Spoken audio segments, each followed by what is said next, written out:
having delayed the local government elections to within 12 months or so of a constitutional due date of the general election, what you find is not only that the local government election will be an actual referendum.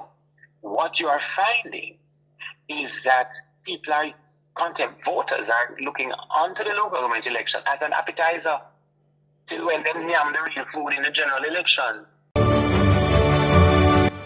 Prime Minister Andrew Holness announced at his annual conference that he will call the local government election next year. But is he willing to gamble with calling a local government election just about 1 year out from a general election? Or will he break with a tradition and call both elections at the same time? This is Cover Story Highlight. Let's get after it. But before we do, let me thank all the wonderful people who have subscribed to this channel. And for those who have not subscribed, please do so now. Prime Minister Andrew Holness' potential decision to call local government elections just a year or so before completing his 5-year term is viewed by Cover Story Highlights as a risky move, especially considering polls indicating his party is trailing. Winning within this short time frame seems improbable, raising concerns about the viability of subsequent success in a general election. We believe that Holness will break with tradition and call both elections at the same time. In part 2 of our interview with former PNP Member of Parliament and current constituency caretaker for St. Catherine East Central Raymond Pryce, he has this to say. A general election would be just around the corner. In fact, constitutionally, it would be a year out from when they're held. A year or so, because the maximum for the life of the parliament is 60 months or 5 years. And this new parliamentary session came into being in September of 2020. So if they should go the full term to 5 years, then the elections become constitutionally due by September 2025. So if a local government election is held early in 2024, then you are right, within the next calendar year, if not before, you could call general elections. Now, going back to the box of bricks, having delayed the local government elections to within 12 months or so of a constitutional due date of the general election, what you find is not only that the local government election will be an actual referendum. What you are finding is that people are, voters are looking onto the local government election as an appetizer till when they yam the real food in the general elections. Could it be that we might not see a local government election but a general election before?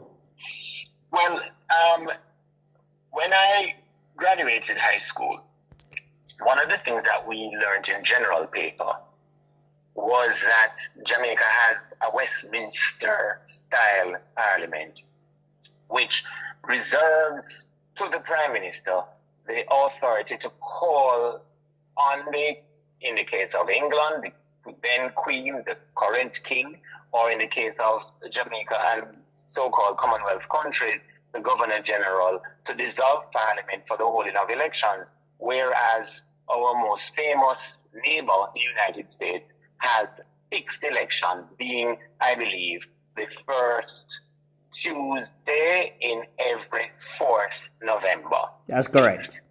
Right? Notwithstanding what the prevailing situations are. Fixed elections. So Jamaica has never had fixed elections.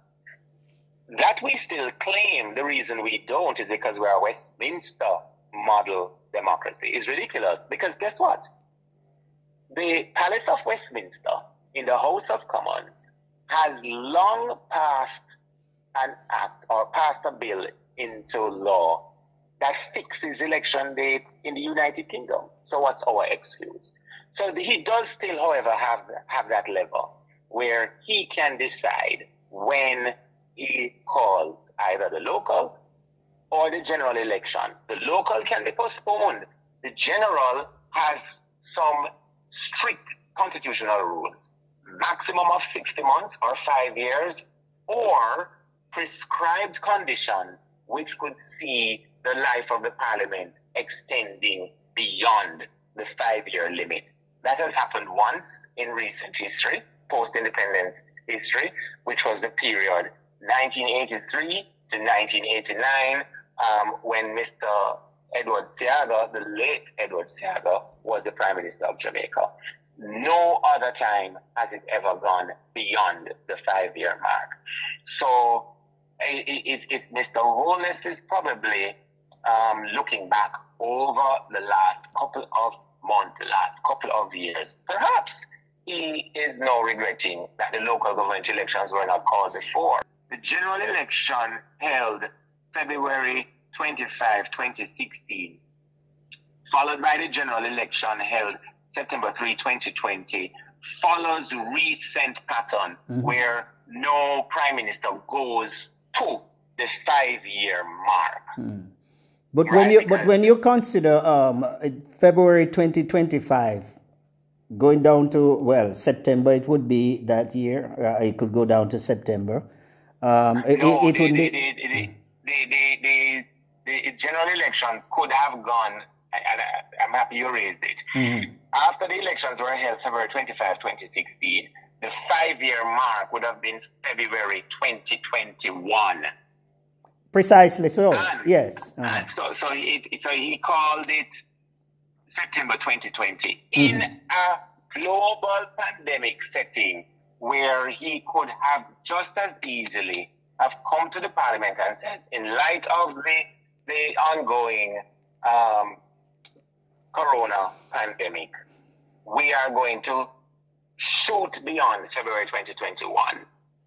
I don't think that anybody would have considered that unreasonable. But what would stop him? But what would stop him, Mr. Pryce, from holding the elections on say February 28, 2024, the general elections?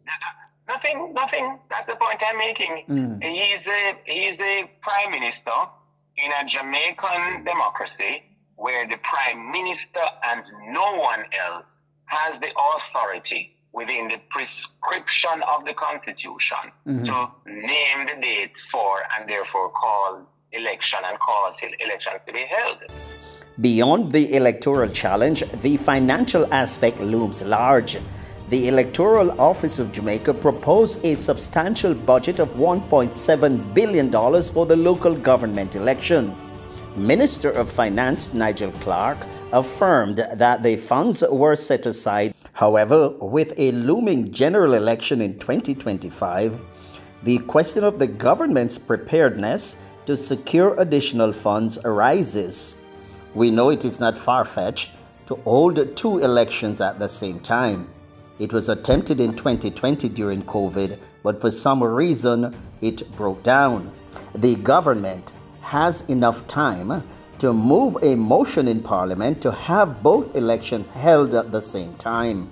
And since the Electoral Office of Jamaica EOJ only start printing ballots after nomination day, both members of Parliament and councillors' names could be included on the same ballot. So yes, the intricate dance between timing, political positioning, and financial resources adds complexity to the scenario. The verdict on whether to proceed with local election entails navigating both political and fiscal landscape. And that was Cover Story Highlights. Tune in again next time for another edition of Cover Story Highlights. It would be interesting to get your views on the subject. So add your comments, subscribe, like, and share.